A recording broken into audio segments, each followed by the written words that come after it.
គ្មានអ្វីដែលលំបាកជាងទូនីតិជាឪពុកម្ដាយរបស់គេនោះទេតែពួកគាត់នៅតែអាចទ្រាំបានជាមួយនឹងភាពលំបាកនិងការហត់នឿយទាំងឡាយ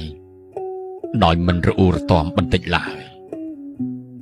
ក្តីស្រឡាញ់របស់ឪពុកម្ដាយចំពោះកូនគឺជាក្តីស្រឡាញ់ដែលគ្មានលក្ខខណ្ឌ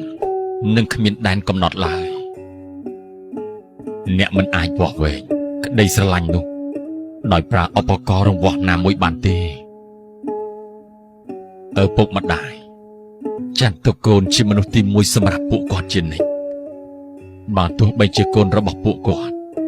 មិននឹកនាដល់ពួកគាត់មុនគេក៏ដោយឪពុកម្ដាយសុខចិត្តហូរញើសសម្រក់ទឹកភ្នែកខំមាត់សង្កត់ចិត្តនិងធ្វើគ្រប់យ៉ាងដើម្បីកូនឲ្យតែកូនរបស់ពួកគាត់រស់នៅមានក្តីសុខនិងស្នាមញញឹមឪពុកម្ដាយកម្រពោលពាក្យត្រង់ថាស្រឡាញ់កូនណាស់ប៉ុន្តែពួកគាត់បង្ហាញតាមរយៈកាយវិការដែលសុទ្ធតែជាក្តីស្រឡាញ់ចេញពីបេះដូងរបស់ពួកគាត់ចំពោះកូនរាល់ពេលដែលអ្នកនៅឆ្ងាយពីពួកគាត់តែងនឹកដល់អ្នកបារម្ភពីអ្នកនិងអង្គុយរងចាំផ្លូវអ្នក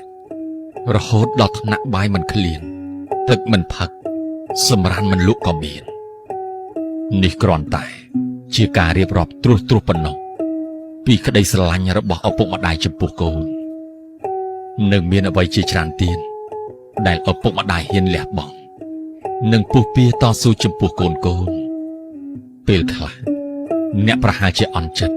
កាលបើឪពុកម្ដាយរបស់អ្នកស្ដីបន្ទោសអ្នកប៉ុន្តែនេះមិនមានន័យថា